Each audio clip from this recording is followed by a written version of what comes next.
J'ai le plaisir d'avoir avec moi en ligne Monsieur l'ambassadeur, Monsieur Hissène Haridi, ancien secrétaire adjoint au ministère des Affaires étrangères. Bonjour, Votre Excellence, Monsieur Hissène Haridi. Bonjour, madame. Bonjour. Tout d'abord, le chef de la diplomatie, ou plutôt le secrétaire d'État américain, Anthony Blinken, est arrivé hier en Égypte. Première étape de sa tournée éclair au Moyen-Orient. Quelle est l'importance de cette visite, notamment actuellement?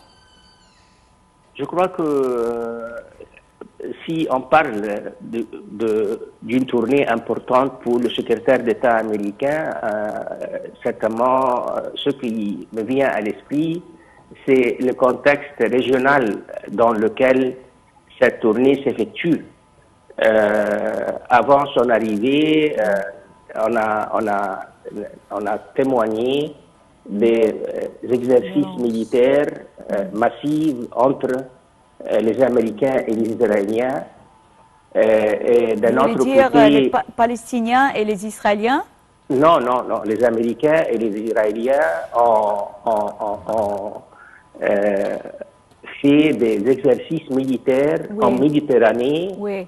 Avec certainement, c'était un message adressé à quelques puissances régionales.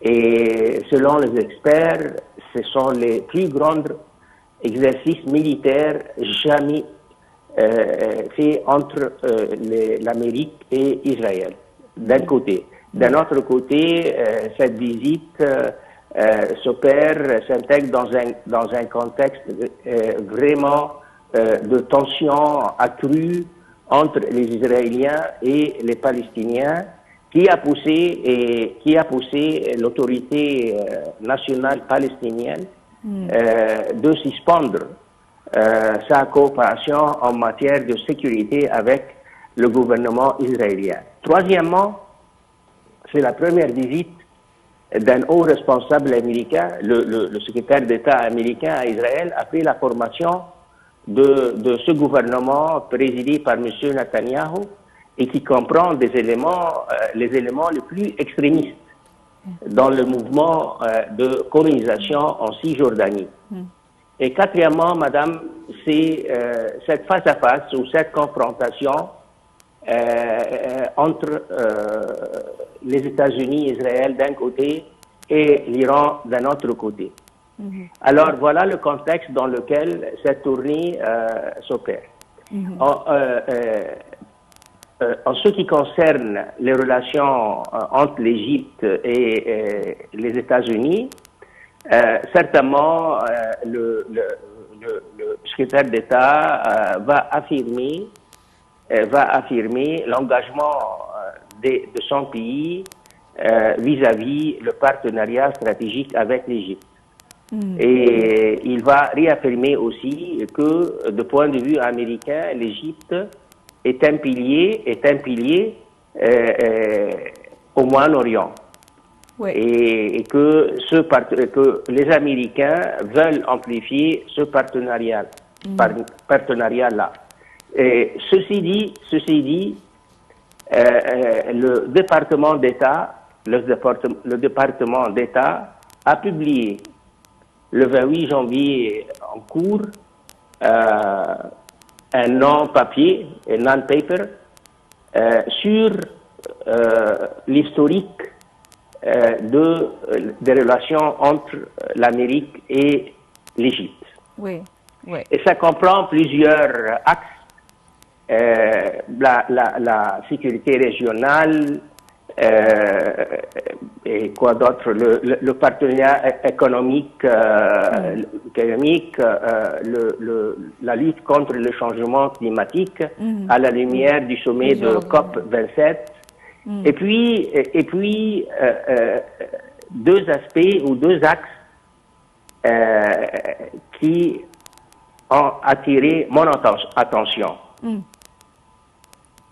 Un axe qui s'intitule les relations entre peuple-peuple, et l'autre sur la société civile, etc.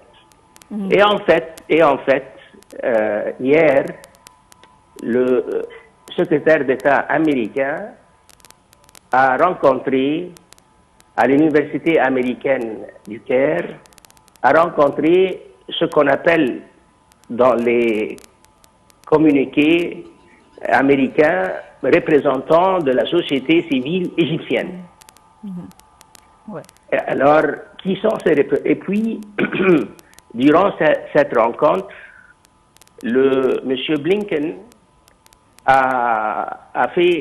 nous a fait une grande surprise. Et c'est une grande surprise. Et c'est une première, au moins officiellement, dans les relations entre les États-Unis et l'Égypte. Pas seulement entre les États-Unis et l'Égypte. C'est une première, à vrai dire, chère madame, dans la politique étrangère égyptienne. Il a dit que nous, entre guillemets, on a établi un conseil de la jeunesse qui va donner des avis à l'ambassadeur américain au Caire et à son équipe, ici équipe certainement les diplomates qui travaillent au sein de l'ambassade américaine au Caire. Ils vont nous donner des avis et des conseils sur ce qui se passe en Égypte. Alors quand j'ai lu, et ce que je dirais, c'est secrètement à titre strictement personnel. Quand j'ai lu ça, j'ai dit ça, c'est une première. Bien sûr. On n'a jamais vu un État qui annonce publiquement qu'elle a établi un conseil des nationaux, des citoyens, auquel son ambassade est accréditée, pour que ce conseil établi par la puissance étrangère nous donne des conseils sur ce qui passe au sein de la société du pays hôte. Ça, c'est une première. Et certainement, ceci dit, le refrain toujours qu'on a entendu de la part de l'administration de M. Joe Biden, et on se félicite certainement, au moins sur le plan théorique, que durant ces pourparlers avec les hauts dirigeants égyptiens, et ils vont réaffirmer que les États-Unis et l'Égypte vont réaffirmer leur engagement vis-à-vis la solution de deux États pour résoudre le conflit entre les Israéliens et les Palestiniens. Est-ce que vous voyez, Votre Excellence, Monsieur l'ambassadeur Hussein Haridi, que cette annonce a été faite grâce, on peut dire, premièrement, aux accords signés entre l'Égypte et les États-Unis? Par exemple, l'accord de paix est signé à côté des États-Unis pendant la guerre à Camp David il y a plusieurs années, et également grâce au forum de la jeunesse, aux forums mondiaux, et à l'accueil qui a été fait par l'Égypte à la COP27 pour le changement climatique. Est-ce que vous voyez que toutes ces initiatives qui ont été faites de la part de l'Égypte, notamment sous la présidence du président Abdel Fattah el-Sisi, on peut dire, ont alourdi le poids de l'Égypte aux yeux des États-Unis? En posant votre question, vous avez fait référence à l'annonce. Quelle annonce, madame? Qu'il y a pour toujours un partenariat stratégique entre l'Égypte et les États-Unis. Oui, le non-paper américain parle de ce partenariat dès 1978. Oui. C'est-à-dire l'année où l'Égypte a signé les accords de Camp David en septembre 1978 et puis le traité de paix. En fait, En fait, dans ce non-paper, ce traité a été mentionné et aussi, je crois que ça,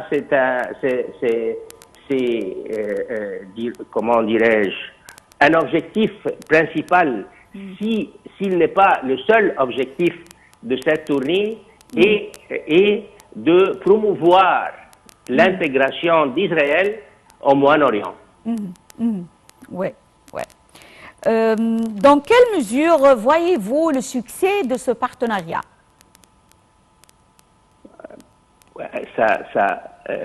Ça dépend, madame.